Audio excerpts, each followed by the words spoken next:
వస్తాయి, రేపు కాకుండా ఎల్లుండి వస్తాయని 10 సంవత్సరాల కింద మీరందరూ కూడా ఆశపడ్డారు. 10 సంవత్సరాల కింద 10 మంది కాదు, ఒకరికంటే ఒకరికి భక్తుల్లో డబ్బులు పెట్టి వీళ్ళు రాలే. ఎవరికి ఇల్లు వస్తే మనం చేయలేపాలి. వచ్చినారు ఇల్లు ఎవరు రాలే కదా. ఆనాడు ఇల్లు ఇచ్చిన కాంగ్రెస్ పార్టీ, ఆనాడు పేదోళ్ళకు భూములు ఇచ్చినా కూడా కాంగ్రెస్ పార్టీ, లేదా ఈ మాదానంలోని ముంపు గ్రామాలకు కూడా దుర్పించింది కాంగ్రెసే. రేపు మళ్ళా ఇస్తే కాంగ్రెస్ ఇస్తుందని ఆశకు మళ్ళా ఈసారి కాంగ్రెస్ పార్టీని గెలిపించుకున్నారు. మీ తమ్ముడిని మీ అన్నని గెలిపించుకున్నారు. మరి మేము గెలిపించుకున్నాక మేము కూడా వాళ్ళలాగానే చేసి ఇల్లు లేకపోతే రేపు మాకు కూడా ముఖం లేకుండా మీ గ్రామాలలో రావడానికి. కాబట్టి గ్రామాలను గుర్తుపెట్టుకొని, గ్రామాల పేద మందిని గుర్తుపెట్టుకొని ఖచ్చితంగా బూత్కి ఒక ఊరికే మొత్తం ఇచ్చి ఇంకో ఊరు ఎండగొట్టేది కాకుండా మొత్తం బూత్కు 10 నుంచి 12, 15, 13 అట్లా మొత్తం ఫస్ట్ విడతగా తీసుకొని మీకు అంతా ఇంటికి ఇచ్చే కార్యక్రమం ఏర్పాటు చేసాం.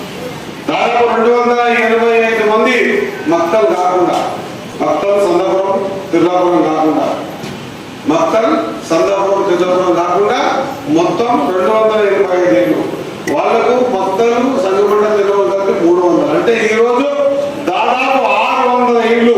దీని విలువ తెలిసాక 6 ఏళ్ళు 30, అంటే 30 కోట్ల రూపాయల విలువైన ఇల్లు మొదటి విడతలో మీ అందరికీ కూడా ఇవ్వబోతున్నాం.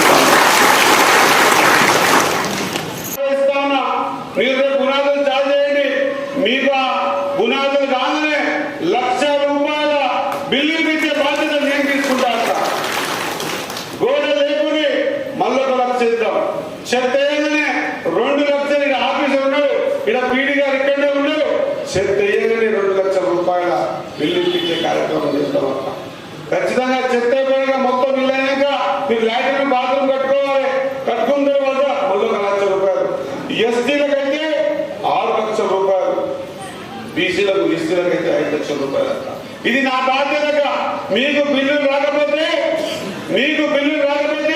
నా ఇల్లు అన్నంగా మీకు బిల్లు ఇచ్చేటువంటి కార్యక్రమం చేస్తాక మీరేం చిత్రం చేయాలని అవసరం లేదు. నేను మీతో కోరుతా ఉన్నాక మీకు వచ్చింది అవకాశాన్ని ఉపయోగించుకోవాలి. దయచేసి పేర్లు లిస్ట్ వచ్చింది కదా, మాకు ఇల్లు వచ్చింది కదా అని ప్రొసీడింగ్ పెట్టుకుంటే ఇల్లు అయిపోదక్క. మీకు బిల్లు కుదరదు. నేనున్నా, ఎవరైనా అడ్డమని చెప్పండి, నేను వస్తా. బిల్లు లేదని చెప్పండి, మా సభలు చూసుకుంటారు. మీకు ఇంకెవరైనా అడ్డమని మాట్లాడితే మా కార్యకర్తలు చూసుకుంటారు, ఆఫీసులు చూసుకుంటారు, పోలీస్ డిపార్ట్మెంట్ చూసుకుంటారు. కానీ పేదోడు ఇల్లు కోసం ఇంకా